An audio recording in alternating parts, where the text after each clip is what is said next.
Selamat sore semuanya, sedikit bercerita tentang perjalanan saya dari Jakarta menuju ke Vietnam, Ho Chi Minh tepatnya.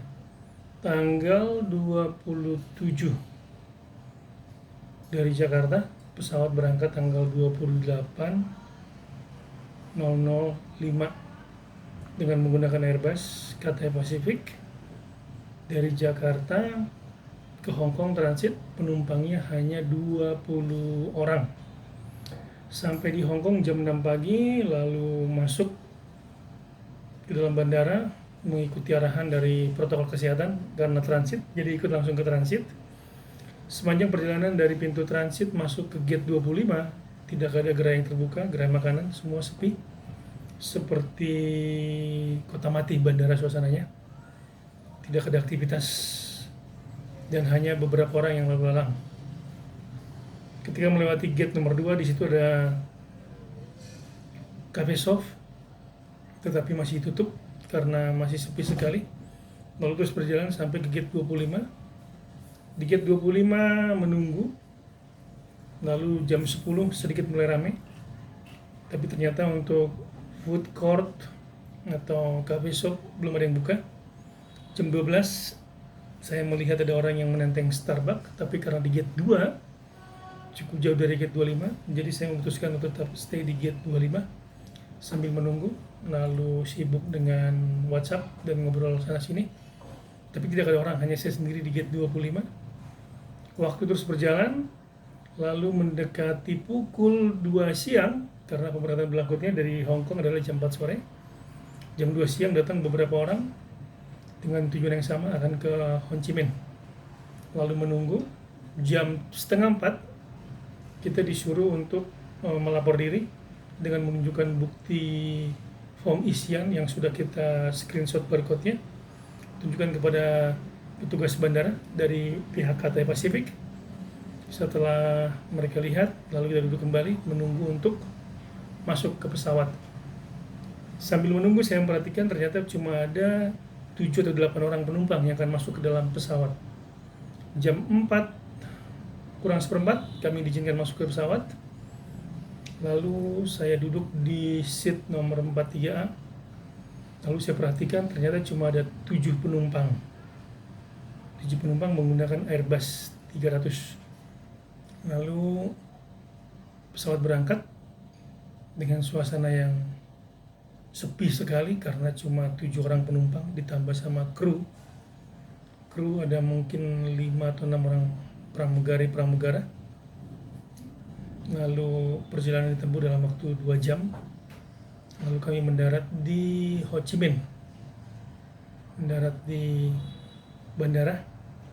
Lalu pada saat turun, keluar dari pesawat, semua petugas di bandara tersebut menggunakan APD lengkap. Suasana cukup mencekam juga sebenarnya. Lalu keluar dari pintu pesawat menuju ke kantor untuk di check-in semua. Sama seperti di Hong Kong tadi, semua gerai tutup, bahkan AC tidak dinyalakan dan terasa panas sekali. Saya pikir apa yang terjadi sebenarnya. Lalu masuk sampai di tempat checking untuk pemeriksaan paspor dan sebagainya. Ternyata petugas yang ada di dalam bandara kembali cuma ada 5 atau 7 orang, maksimal 7 sepertinya. Mereka semua menggunakan APD lengkap. Lalu kita berbaris dan ternyata kita dipanggil satu-satu sesuai dengan nama kita. Karena sebelumnya memang kita telah mengirimkan data-data ke sana untuk pemberangkatan, karena itu peraturan yang dibuat. Jika kita hendak berangkat ke luar negeri, maka semua dokumen diharapkan masuk 5 hari sebelum keberangkatan. Lalu kita dipanggil satu-satu. Begitu saya dipanggil, ditanya semua dokumen, lalu ambil foto, diberikan health declaration form, lalu menunggu kembali. Lalu setelah selesai, kita dipanggil kembali, lalu maju ke depan untuk paspor diberikan izin masuk ke Vietnam. Saya tanya kepada petugas di sana, memang AC dimatikan? Mereka bilang iya, karena memang tidak ada penerbangan yang masuk ke Ho Chi Minh. Paling dalam sehari hanya 2 atau maksimum 4 penerbangan dengan penumpang hanya antara 10 sampai 15. Makanya mereka matikan, dan saya tanya apakah memang seperti ini terus keadaannya. Ya, untuk sementara akan seperti ini. Lalu setelah semua selesai, kita turun ke bawah mengambil bagasi, tetap didampingi oleh petugas dari bandara.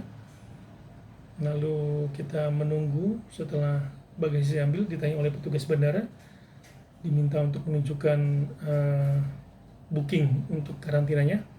Lalu saya tunjukkan tempatnya, lalu mereka menghubungi pihak hotel, menanyakan apakah jemputan dari pihak hotel sudah datang untuk menjemput saya.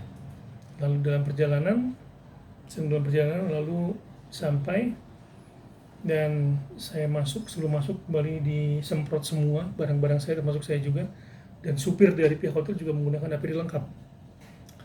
Diantar. Dalam perjalanan menuju ke bandara yang berjarak hanya sekitar 20 menit, kos untuk kendaraannya cukup mahal menurut saya, 2,750 juta dong. 2,75 juta dong. Cukup mahal dengan jarak tempuhnya 20 menit. Dalam perjalanan dari bandara menuju ke hotel, ternyata pemandangannya berbanding terbalik sekali. Di bandara itu seperti menakutkan sekali, ternyata di dalam kota ramai, lalu lalang kendaraan, dan seperti di Indonesia juga banyak Gojek, Grab, dan juga bisa kita lihat di sana toko-toko juga buka, cafe shop, food court di pinggir jalan, dan masih ramai. Mungkin di bandara dilakukan ketat sekali supaya tidak ada penyebaran yang lebih luas lagi mungkin. Jadi di luaran tetap ramai, normal seperti biasa, mereka beraktivitas, tetap menggunakan masker. Dan yang paling seru saya lihat adalah motor, mungkin sedikit lebih crowded ya daripada di kita, karena memang motor sangat-sangat mendominasi di jalan. Jadi mereka ketika bersilangan pun mereka mengatur jarak masing-masing supaya tidak bersinggungan antara motor dengan motor.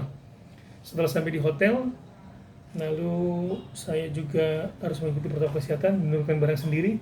Semua barang-barang bawaan saya turunkan sendiri, tidak dibantu oleh staf hotel, lalu disemprot kembali. Lalu saya melihat juga suasananya sama seperti di bandara. Semua staf hotel menggunakan APD lengkap. Dokumen untuk saya tanda-tangani itu diberikan di meja terpisah, lalu saya tanda-tangani. Selesai, mereka hanya bilang bahwa nanti ini di sini, dan mereka bilang kalau pagi makanan akan diantar ke depan pintu, tidak boleh keluar dari kamar. Jadi setiap pagi, makan siang, makan malam, mereka antar di depan pintu. Mereka akan mengetuk pintu, bilang bahwa makanan ready, bisa diambil. Lalu saya ambil keluar. Dan setiap hari kita harus melapor suhu badan kita 3 kali. Pagi jam 7, lalu jam 3 sore, terakhir jam 7 atau jam 8 malam. Kita dibuatkan WhatsApp group yang isinya adalah tamu hotel dengan seluruh staf hotel yang bertugas. Jadi di WhatsApp group saya itu namanya Room 437. Lalu isinya adalah semua staf hotel yang bertugas ditambah dengan saya. Jadi saya melaporkan gimana suhu saya hari itu, dan untuk besok mau makan apa itu dilaporkan. Mereka membuat daftar menu pagi, siang, dan sore, dan kita tinggal memilih nomor berapa yang mau kita minta untuk menu pagi harinya, dan menu siang hari atau menu malam harinya. Hari Sabtu setelah saya sampai, hari Jumat malam saya sampai, lalu Sabtu pagi jam 8.30 ditelepon, diinfokan bahwa akan ada PCR test pertama buat saya. Mungkin saya yang pertama karena yang beberapa tamu hotel mungkin sudah yang kedua atau yang ketiga. Jadi kita melakukan PCR test. Dijadwalkan selama karantina akan melakukan 3 atau 4 kali PCR test. Jadi memang cukup ketat. Saya tanya sama mereka apa boleh keluar koridor. Mereka bilang jangan keluar koridor kalau nggak perlu, lebih baik di dalam kamar. Tapi sejauh ini pelayanan mereka cukup baik, dan semua tersedia dengan baik lah. Ya, jadi ketika kita butuh sesuatu mereka tinggal menginfokan. Mungkin yang sedikit saya rasakan karena saya akan mengajar, yang kurang mungkin tadi penggunaan internet ya, mungkin speednya kurang atau menjadi kurang ya, karena yang memakai banyak juga mungkin ya.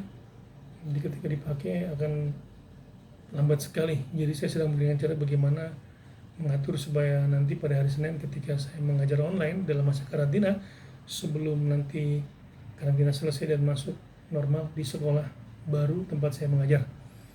Jadi ini bisa saya laporkan sementara mengenai suasana karantina di Ho Chi Minh. Sejauh ini berjalan dengan baik. Sekali lagi salam sehat buat kita semua. Tetap semangat, ikuti protokol kesehatan, jangan lengah dan jangan kendor. Tuhan memberkati kita semua. Sehat selalu.